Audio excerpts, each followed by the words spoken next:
नमस्कार, मी सिया आपल्या YouTube चॅनलवर तुमचं स्वागत करते।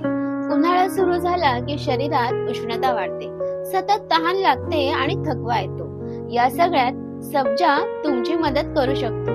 फक्त एक चमचा सब्जा तुमच्या शरीराला नैसर्गिक थंडावा देऊ शकतो। सब्जा म्हणजे बेसिल सीड्स या लहान दिसणाऱ्या बिया पोषणाने खूप शक्तिशाली असतात।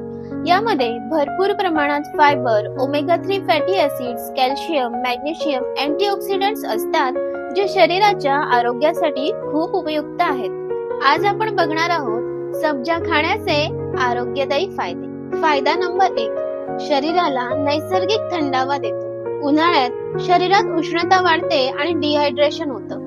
सब्जा पाण्यात भिजवल्यावर शरीराला नैसर्गिक थंडावा आणि हायड्रेशन देतं। म्हणूनच सब्जा अनेक प्रकारची सरबत, फालुदा आणि थंड पेयांमध्ये वापरला जातो। फायदा नंबर 2, पचन सुधारतं। उन्हाळ्यात अनेकांना ऍसिडिटी, गॅस, बद्धकोष्ठता यासारख्या समस्या होतात। सब्जामध्ये असलेले फायबर पचन सुधारण्यास मदत करतं आणि आतड्यांचे आरोग्य चांगले ठेवते। फायदा नंबर 3, वजन कमी करण्यास मदत करते।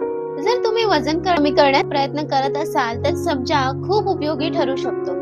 यामध्ये भरपूर फायबर असल्यामुळे ते पोट जास्त वेळ भरलेलं आहे असं फील देतं, ज्यामुळे जास्त खाणं टाळता येतं। फायदा नंबर 4, रक्तातील साखर नियंत्रित ठेवण्यास मदत करते। सब्जामध्ये असलेले सोल्युबल फायबर कार्बोहायड्रेटचे ग्लुकोज मध्ये रूपांतर मंद करते, त्यामुळे रक्तातील साखर नियंत्रणात राहण्यास मदत होते। फायदा नंबर 5, त्वचा आणि रोगप्रतिकार शक्तीसाठी फायदेशीर आहे। सब्जामध्ये असलेले अँटीऑक्सिडंट आणि पोषक घटक शरीरातील विषारी पदार्थ कमी करण्यास मदत करतात। यामुळे त्वचा निरोगी राहते आणि रोग प्रतिकार शक्ती सुद्धा वाढते। आता महत्त्वाचा प्रश्न, दररोज सब्जा किती आणि कसा खावा? कितीही चांगले गुणधर्म असतील तरी कोणत्याही गोष्टीचा अतिरिक्त वापर हा त्रासदायकच असतो।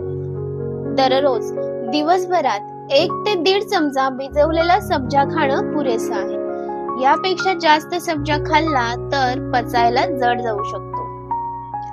सब्जा खाण्याची योग्य पद्धत कोणती? 1 चमचा सब्जा 10 ते 15 मिनिट पाण्यामध्ये भिजवा। भिजवल्यावर ते फुगतात आणि खाण्यासाठी तयार होतात। त्यानंतर कोणत्याही प्रकारचं सरबत, दूध, फालुदा, स्मूदी, फ्रूट सलाड किंवा पाण्यामध्येही घालून घेऊ शकता। छोट्या दिसणाऱ्या सब्जा बिया उन्हाळ्यातील नैसर्गिक सुपरफूड आहेत। त्या शरीराला थंडावा देतात, पचन सुधारतात, वजन नियंत्रणात ठेवतात आणि त्वचा व आरोग्यासाठी फायदेशीर ठरतात। म्हणून या उन्हाळ्यात सब्जा आपल्या आहारात नक्की समाविष्ट करा। जर तुम्हाला हा व्हिडिओ आवडला असेल तर लाईक करा, शेअर करा आणि चॅनलला सबस्क्राईब करायला विसरू नका।